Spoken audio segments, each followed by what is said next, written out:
같이 말씀을 읽죠. 시편 33편 1절부터 22절입니다. 시편 33편 1절부터 22절입니다.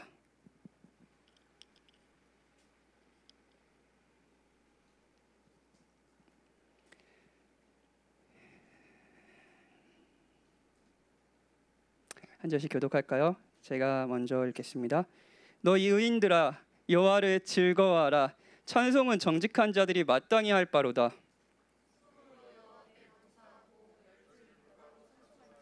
새 노래로 그를 노래하며 즐거운 소리로 아름답게 연주할지어다.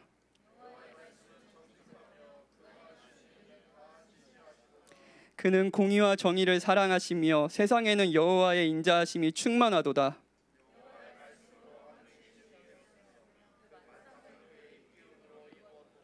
그가 바닷물을 모아 무더기같이 쌓으시며 깊은 물을 곳간에 두시도다.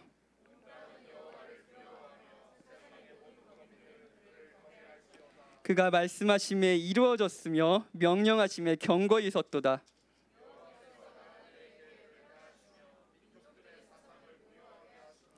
여호와의 계획은 영원히 서고 그의 생각은 대대에 이르리로다.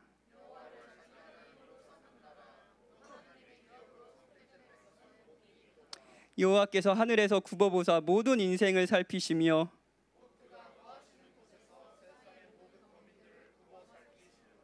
그는 그들 모두의 마음을 지으시며 그들이 하는 일을 굽어 살피시는 이로다.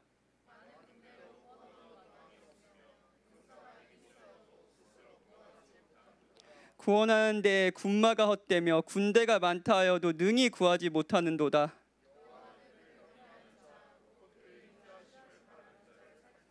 그들의 영혼을 사망에서 건지시며 그들이 굶주릴 때에 그들을 살리시는도다.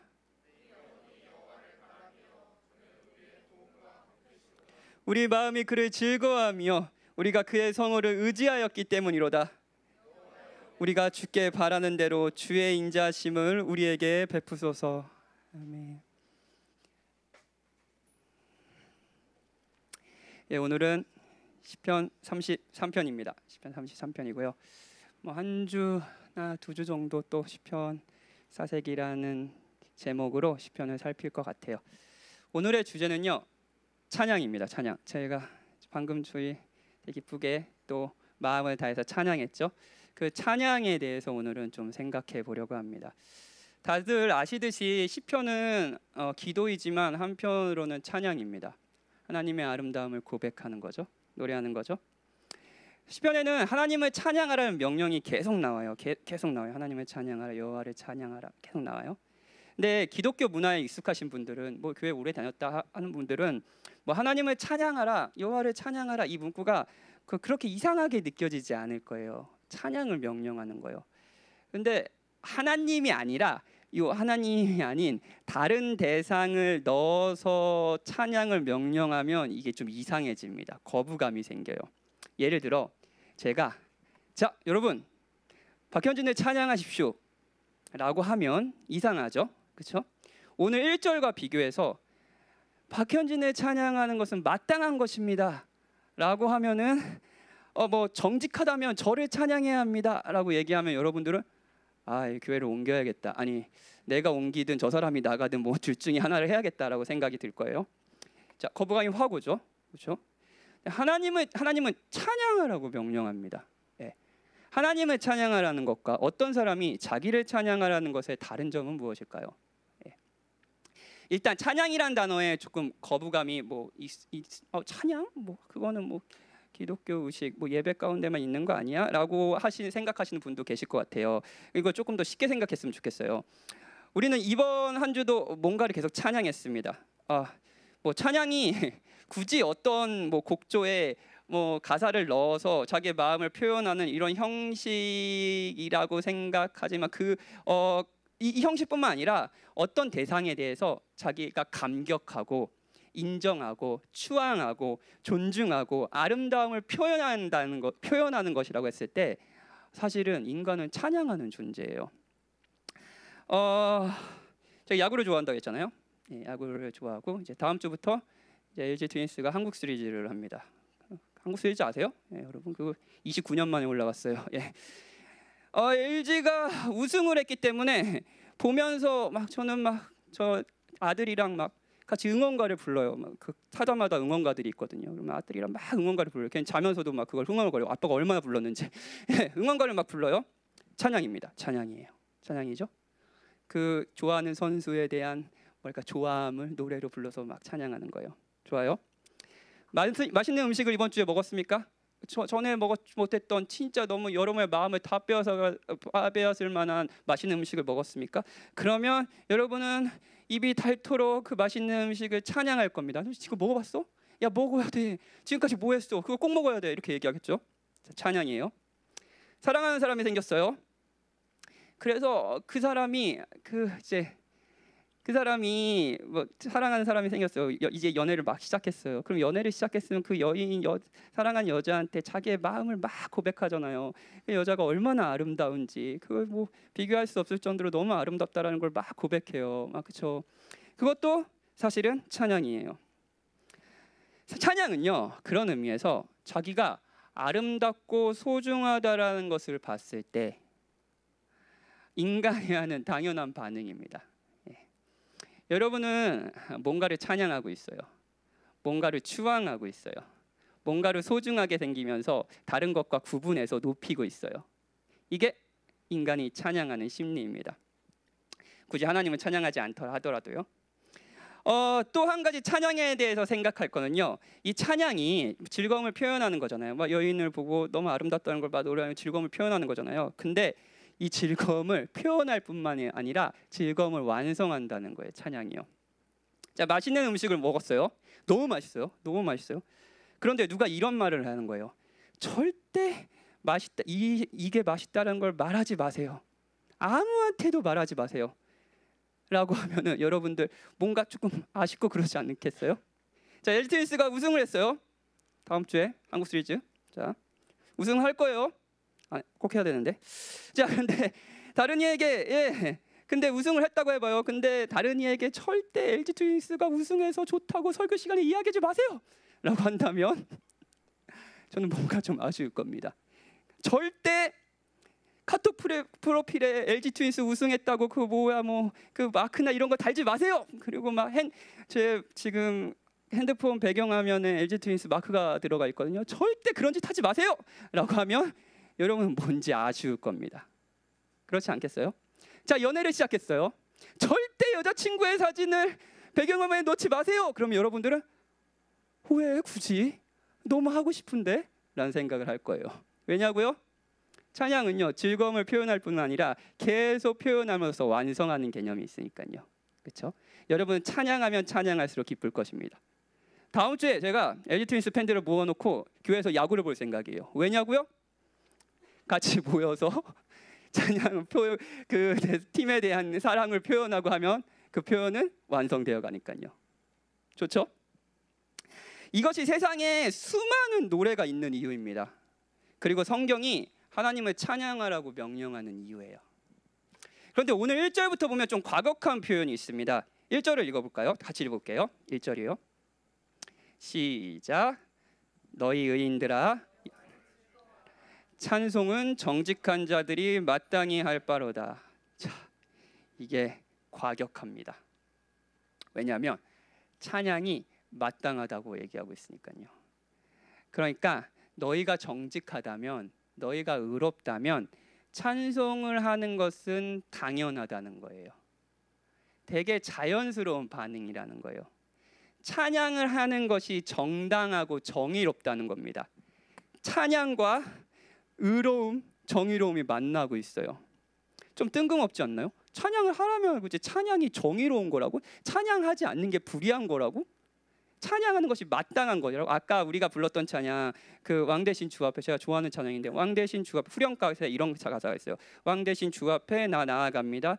주님만 찬양받기 뭐죠?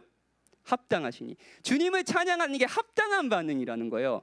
찬양하지 않는 것은 합당하지 않는 반응이라는 거예요. 만약에 우리가 하나님을 찬양하지 않느냐면 이건 우리가 불의하다라는 거예요. 너무 과격하지 않나요?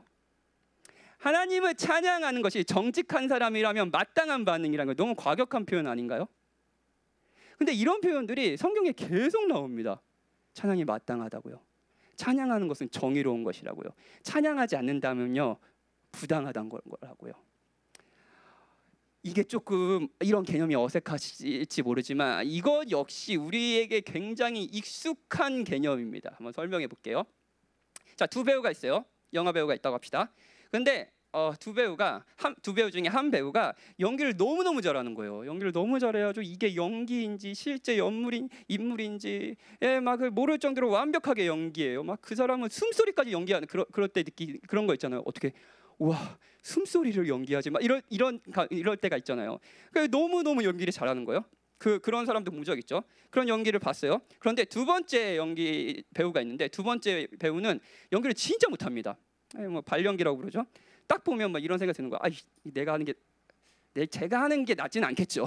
하여튼 근데 야 어떻게 돈 주고 이거 영화관에서 이거 보는데 이게 돈 너무 아깝다 막 이런 생각이 드는 연기자가 있잖아요. 저도 이제 넷플릭스 이렇게 밤에 이렇게 보는데 끌까? 내가 이거 3시간 들여오면서 이거를 정주행할 필요가 있을까라는 연기가 나올 때가 있어요. 굉장히 불쾌하잖아요. 그 연기를 보고 있으면. 예, 그런 배우가 두 배우가 있다고 합시다. 그런데 어떤 사람이 첫 번째 배우를 보면서는 연기 왜 이렇게 못해?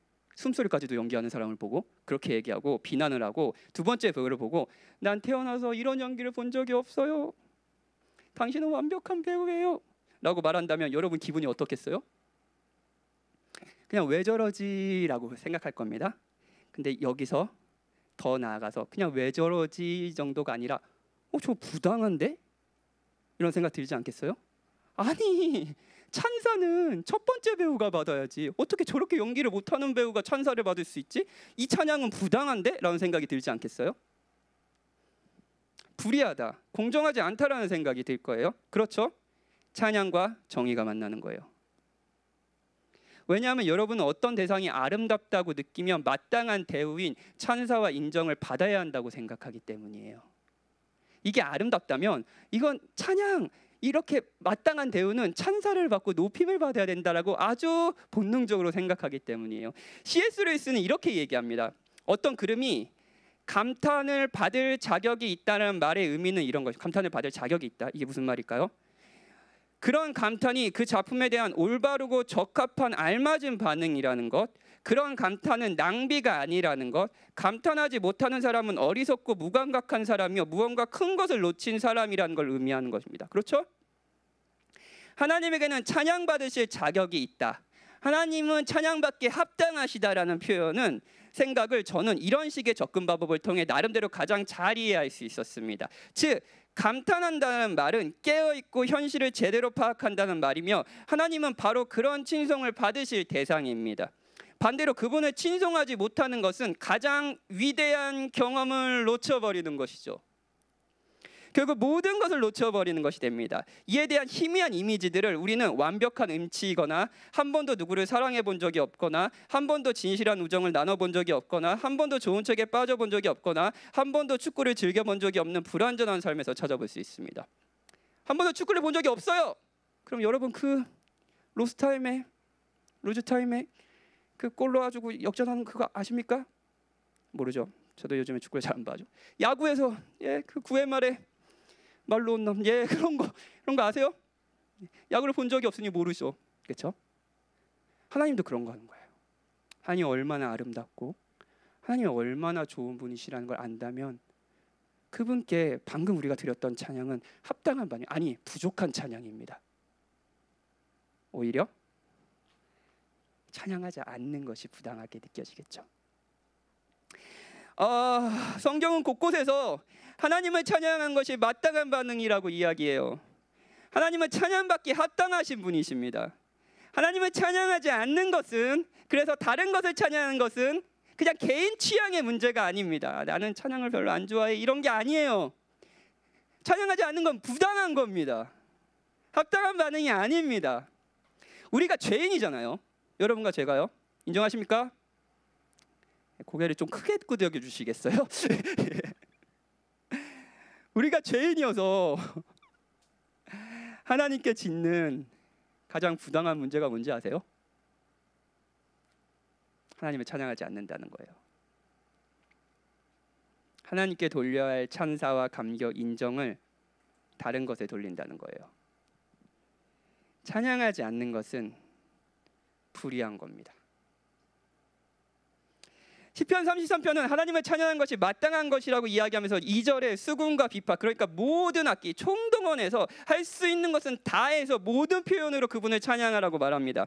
춤을 출 수 있는 사람은 춤을 추고, 노래를 잘 부르는 사람은 노래를 부르고, 그림을 잘 그리는 사람은 그림을 그리고, 말을 잘하는 사람은 수려한 말솜씨로 하나님을 높이라고 말해요. 뭐 우리가 할 수 있는 것들을 총동원해서 하나님을 찬양하는 것은 하나님께 합당한 반응이라는 거예요. 마땅한 반응이라는 거예요. 그러면서 4절에서 이렇게 이야기합니다. 4절에 생략된 접속사가 있어요. 뭐냐면요, 왜냐하면이에요. 자, 이런 구조죠. 하나님을 찬양하는 건 정의로운 거야, 마땅한 거야. 우리는 모든 것을 동원해서 하나님을 찬양해야 돼라고 얘기하면서 왜냐하면 이렇게 얘기해요. 그럼 그 다음에 뭐가 나오겠어요?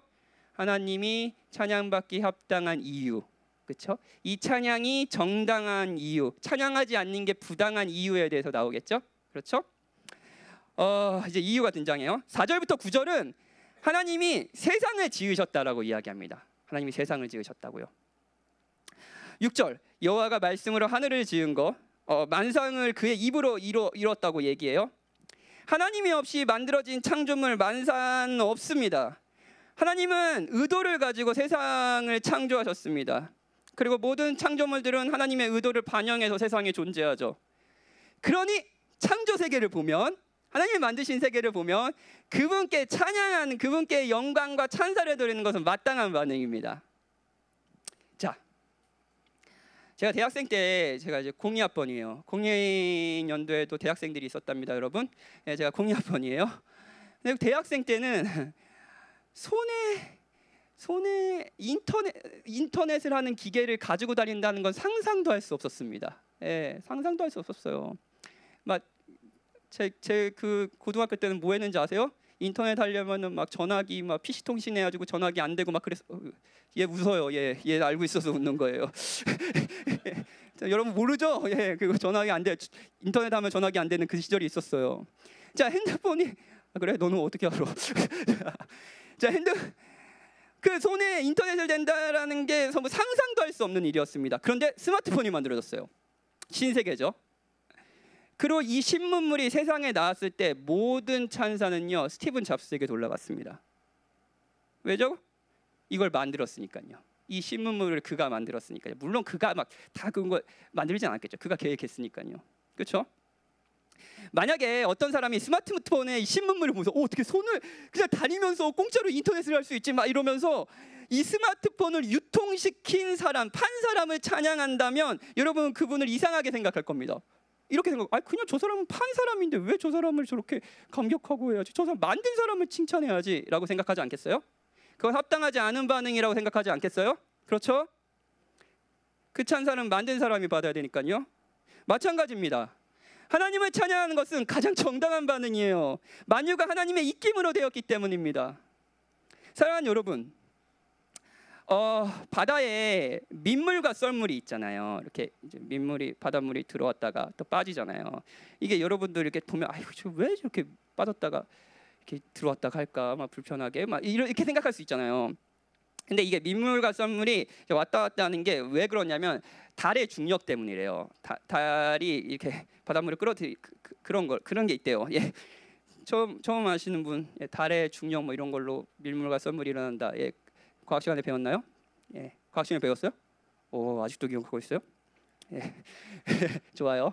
자, 근데 이렇게 일어난대요. 근데 달이 조금만 멀어도 민물과 썰물은 이제 일어나지 않아요. 그러면 좋다 이렇게 할 수 있잖아요. 그럼 어떻게 되는지 아세요?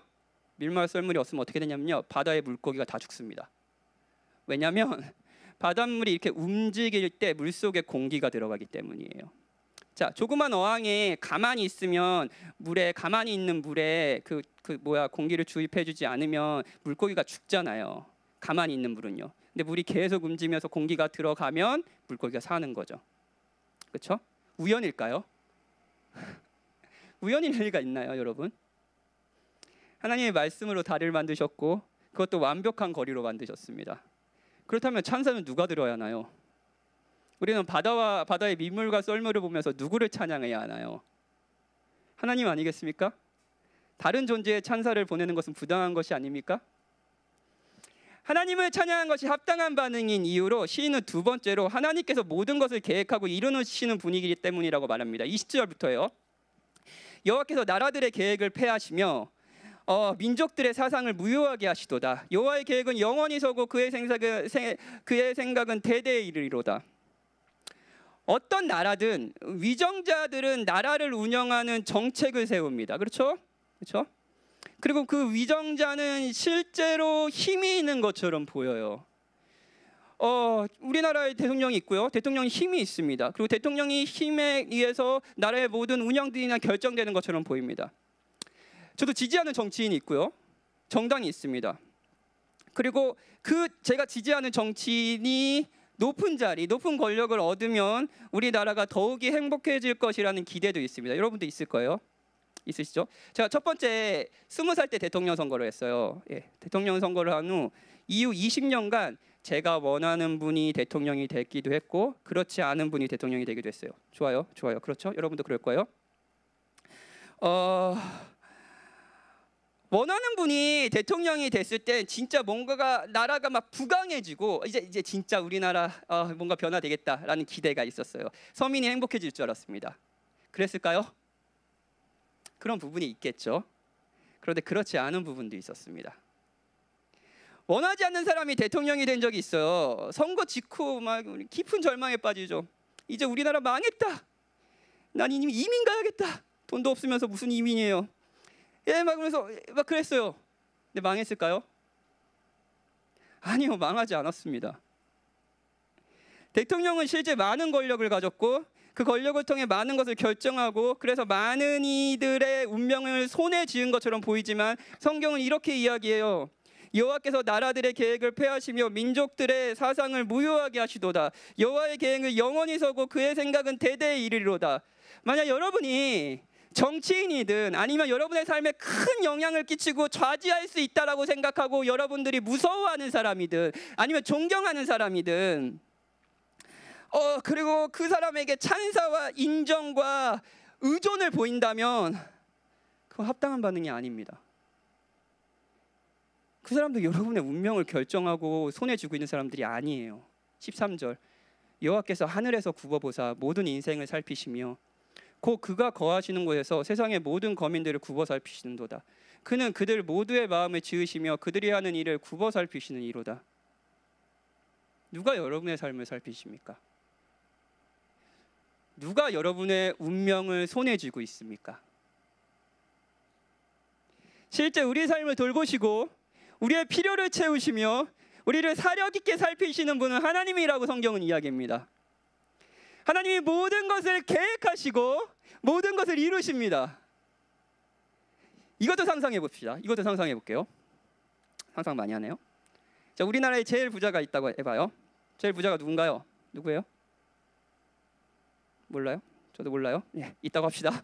그 부자가 있어요. 근데 그 사람이 여러분에게 관심이 있는 거예요. 와, 이럴 수가. 할렐루야. 그렇죠? 관심 있어요.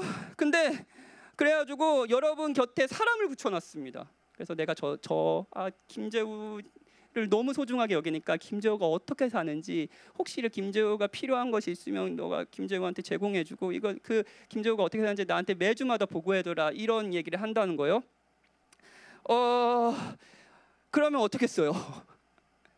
고맙지 않겠어요? 든든하지 않겠어요? 그렇죠? 아니에요? 싫어요? 싫어? 이상하네요. 최고 부자가 여러분의 삶을 돌본다는데 그래서 막 걱정 없이 편안하게 살고 있어요. 돈 걱정할 리가 있나요? 하고 있어요. 그런데 이렇게 살면서 이런 도움을 받는 것은 잊어버리고 마치 자기가 잘나서 행복한 것인 양 부자를 무시하며 산다면 이 사람은 어떤 사람인가요? 어떤 사람이에요? 나쁜 사람이죠. 배은망덕한 사람이죠. 이거 초등학생도 알 거예요. 초등학생들한테 물어볼게요. 마땅한 반응은 부자의 돌봄을 감사하고 감격하며 존중하고 찬사를 보내는 겁니다. 그렇지 않나요? 이것이 저와 여러분이 하나님을 찬양하지 않는 것이 부당한 이유입니다. 찬양은 개인 취향과 선호의 문제가 아니에요. 우리가 불의하냐 그렇지 않느냐의 문제예요. 우리가 정직하다면 하나님을 찬양하는 것은 마땅한 일입니다. 문제는 우리가 정직하지도 의롭지도 않다는 거죠. 인간은 다른 것에 찬사를 보냅니다. 16절부터예요. 많은 군대로 구원하는 왕이 없으며 용사가 힘이 세어도 스스로 구원하지 못하는도다. 구원하는데 군마가 헛되며 군대가 많다 하여도 능히 구하지 못하는도다. 전쟁의 승리를 위해 사람들이 의지하는 것이 있습니다. 많이 있어요. 많은 군대, 싸움을 잘하는 용사. 전쟁이 일어나면 사람들은 이런 것들을 의지합니다. 이런 것들이 나에게 승리를 줄 것이라고 기대합니다. 찬사를 보냅니다. 인간은 다른 것에 찬사를 보내요. 그리고 이것이 마땅한 반응이 아니에요. 전쟁의 승리는, 구원은 이런 것에 있는 것이 아니라 하나님께 있으니까요. 우리의 이야기로 돌아올까요? 여러분은 안전하고 행복한 삶을 위해 의존하는 것이 있을 겁니다. 적극적으로 찬사를 보내거나 노래하지는 않지만 그것이 없으면 안 된다고 생각하며 손에 꽉 쥐으려고 하는 무엇이 있을 거예요. 그것이 없으면 나는 불행하다고 생각하는 것이 무엇인가요? 여러분을 안전하게 지킬 것이라 여기며 의존하는 것이 무엇인가요? 이것이 아니면 하나님은 선하신 분이 아니야 라고 말하는 것은 무엇인가요? 이것을 나에게 주시지 않는다면 하나님은 선하실 리가 없어 라고 말하는 그것은 무엇인가요? 이것이 아니라면 하나님은 존재하실 리가 없어 라고 말하는 그거요. 우리가 그 대상에게 충성함으로써 점점 더 하나님과 멀어지고 하나님과 불순종하게 만드는 그 무엇, 그게 무엇인가요? 여러분은 그걸 찬양하고 있는 겁니다.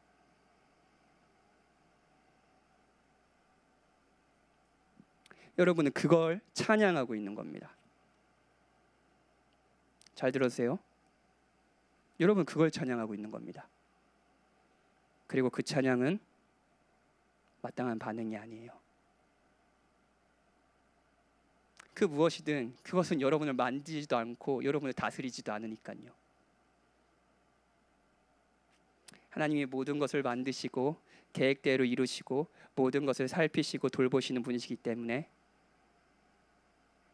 하나님이 받아야 될 찬사를 다른 것에 돌리는 것은 부당한 일입니다. 어리석고 비참한 삶이죠. 여러분은 무엇을 찬양하고 있나요? 그리고 그 찬양은 마땅한 것입니까? 결혼이 여러분의 삶을 행복하게 해줄 것 같나요? 아니면 그 어떤 것이? 이 질문 앞에 우리 모두는 고개를 숙여야 되고 무릎을 꿇어야 되지 않겠습니까? 시인이 하나님을 찬양하는 것이 마땅한 것이라고 말한 세 번째 이유는 다른 것이 아니라 그분이 구원을 베푸시는 분이기 때문입니다. 18절이에요. 하나님께서는 하나님을 경외하는 자 곧 그의 인자하심을 바라는 자를 살피사 사망에서 건지시며 굶주릴 때 살리신다라고 이야기합니다. 하나님의 인자하심을 바라는 자, 여기에 인자라고 번역한 이 단어는 구약 성경에서 진짜 제일 중요한 단어 중에 하나예요. 언약적인 사랑이라고 표현할 수 있습니다. 이게 뭐냐면요, 이런 거예요. 상대가 어떠하든, 상대가 나를 사랑하든 사랑하지 않든, 상대가 나에게 신실하게 사랑을 하든 아니면 그렇지 않든, 상대가 어떠하든 자신이 신실하기 때문에 그 상대를 계속 사랑해주는 사랑이에요. 결혼을 했어요. 아내가 자신을 사랑하지 않습니다. 그런데 계속 신실하게 사랑하는 거예요. 이 언약을 존중하고 그 사람을 귀하게 여기기 때문에요. 이게 인자예요. 찬양이 합당한 반응인 이유는요, 하나님께서 인자를 베푸시기 때문입니다. 우리는 하나님께 합당한 반응을 보이지 못했어요. 저 여러분요, 다른 것을 찬양했죠. 하나님이셔서 받아야 할 찬사와 존중을 우리가 하나님께 드리지 않았어요. 그냥 드리지 않는 것에 멈추지 않고 하나님이 아니라 다른 어떤 것을 하나님의 자리에 놓고 찬사를 보내며 이번 주를 살았습니다. 하나님은 우리 삶 가운데서 이번 주도 찬양을 받는 것이 아니라 모욕을 당하셨습니다. 그런데도 계속해서 하나님이 우리를 사랑해 주시고 그 비참한 삶에서 우리를 건지셔서 구원해 주시려고 하는 거예요. 이게 인자예요. 누구를 찬양해야겠습니까? 누가 여러분의 도움이며 방패입니까? 그 찬사는 누구에게 돌아가는 것이 마땅합니까? 사랑하는 여러분,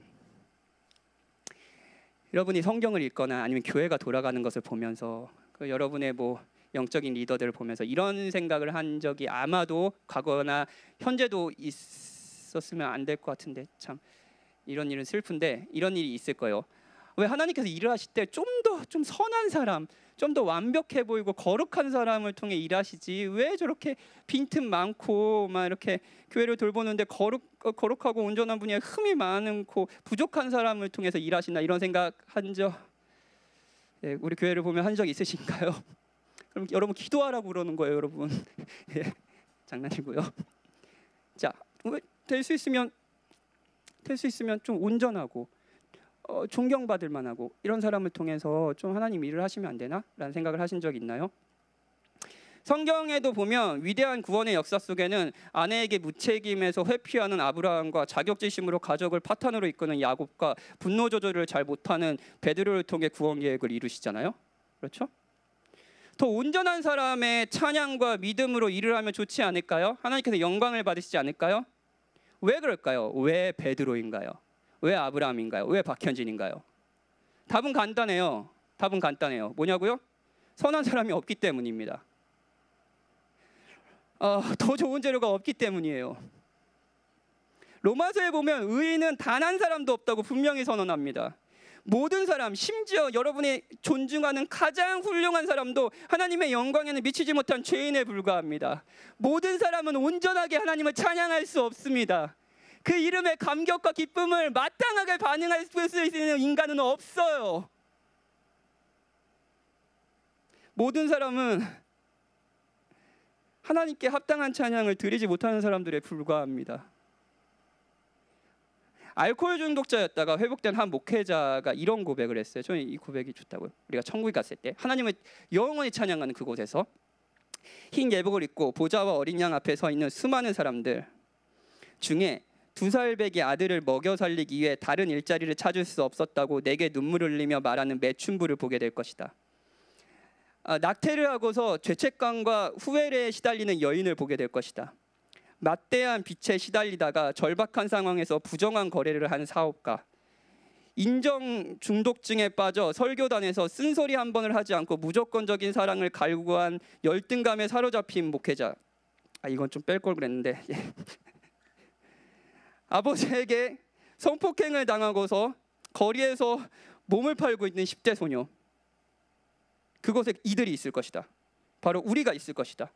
충성스럽게 살기를 그토록 원했지만 때로 실패하고 삶의 무게에 넘어지고 시험에 지고 인생의 환란으로 피범벅이 된 옷을 입었지만 그런 와중에도 끝까지 믿음을 부여잡은 수많은 무리가 거기에 있을 것이다. 하나님을 찬양하는 무리는 모두가 이러할 겁니다. 왜냐고요? 하나님이 구원하시는 하나님이기 때문이에요. 하나님께서 인자를 베푸시는 분이시기 때문이에요. 그래서 스카솔즈 목사님은 이렇게 얘기합니다. 저는 이 표현을 진짜 좋아해요. 그래서 오늘 제목이기도 해요. 망가진 할렐루야도 여전히 할렐루야다. 하나님은 그 할렐루야도 달콤하기 그지없게 들으신다. 거룩하신 하나님, 범접할 수 없는 빛 가운데 사시는 하나님, 악을 보실 수 없을 만큼 순결한 눈을 지니신 하나님, 그런 하나님이 예수님을 통해 자비를 호소하는 죄인들의 지친 음성을 듣고 그들을 환영하시며 그들과 같은 식탁에 마주 앉으신다. 사랑하는 여러분, 우리는 우리가 하나님께 이 땅에서 부르는 찬양은 합당한 반응입니다. 그런데 생각하면 여러분과 저는 여전히 죄와 사투하고 있고 수많은 우상 숭배 속에서 무엇을 찬양할지 모르고 방황하며 살아갑니다. 오물을 뒤집어진 채 살아가요. 우리의 찬양은 망가졌습니다. 망가진 할렐루야예요. 하지만 그리스도를 아는 자들, 죄인이지만 용납받았다는 것을 아는 자들의 찬양은 모두 이렇습니다. 여호와는 그를 경외하는 자, 곧 그의 인자하심을 바라는 자를 살피사 그들의 영혼을 사망에서 건지시며 그들이 굶주릴 때 그들을 살리시는도다. 우리 영혼이 여호와를 바라며 그는 우리의 도움과 방패시로다. 할렐루야. 우리가 드릴 수 있는 찬양은 내가 온전하다가 아니라 내가 죄인이라고 나에게 상을 달라가 아니라 내가 이렇게 살았으니까 상을 달라가 아니라 나를 구원해 달라고, 구원은 우리의 올바른 삶, 흠없는 찬양에 있는 것이 아니라 당신의 자비에 있다고 겸손하게 고백하는 것입니다. 그리고 하나님은 그리스도 안에서 이 찬양을 온전하다고 받아주실 것입니다. 왜냐하면 하나님은 창조하는 분이시기도 하고 계획하고 이루시며 살피시고 돌보시는 하나님이기도 하지만 무엇보다 여러분과 저를 구원하시는 하나님이니까요. 인자를 베푸시는 하나님이니까요. 이 하나님을 찬양하는 것이 마땅한 반응 아닙니까? 무엇보다 우리는 그리스도를 보며 그리스도가 하신 일을 생각하며 하나님께 찬양을 드리는 것이 마땅하다는 것을 알 수 있습니다. 그리스도는 하나님이세요. 만물이 다 그로 말미암고 그를 위하여 창조되었습니다. 또한 하나님께서 모든 것을 계획하고 이루셨습니다. 그 계획의 중심에는 그리스도가 계셨습니다. 하늘에서 구보보사 모든 인생을 살피시는 하나님은 그저 하늘에 계셔서 살피실 뿐만 아니라 이 땅에 하늘 보좌를 버리시고 내려오셔서 우리들을 살피시고 돌보시기를 원하셨습니다. 위에서 구보 살피는 정도가 아니라 죄인들의 삶에 뛰어들어서 함께 사셨습니다. 그리고 무엇보다 우리는 그리스도를 보며 하나님이 구원하시는 분이라는 거, 우리를 사망에서 건지시며 굶주릴 때 살리시는 분이라는 걸 확신할 수 있습니다. 그리스도는 우리를 사망에서 건져 영원한 생명을 주시기 위해 자신이 사명으로 달려가셨으니까요. 왜 그러셨을까요? 왜 그러셨을까요? 에베소서 1장 5절 6절은 이렇게 이야기합니다. 들어주세요. 왜 여러분을 구원하셨을까요? 하나님을 찬양하지 않는 저와 여러분을요. 왜요? 왜? 그 기쁘신 때로 우리를 예정하사 예수 그리스도로 말미암아 자기의 아들들이 되게 하셨으니 이는 그가 사랑하는 자 안에서 우리에게 거저 주시는 바 그의 은혜의 영광을 찬양하게 하려는 것이라. 하나님을 찬양하지 않고 다른 것에 찬사와 존중을 보이는 여러분들이 그리스도로 말미암아 하나님께 마땅한 바는 찬양을 드리게 하시기 위해 그리스도는 여러분을 구원하셨습니다. 누가 우리의 찬양을 받아야겠습니까? 우리의 찬양이 누구에게 향해야지 합당한 반응이겠습니까? 너희 의인들아 여호와를 즐거워하라. 찬송은 정직한 자들이 마땅히 할 바로다. 우리 하나님을 찬양하고 같이 기도합시다.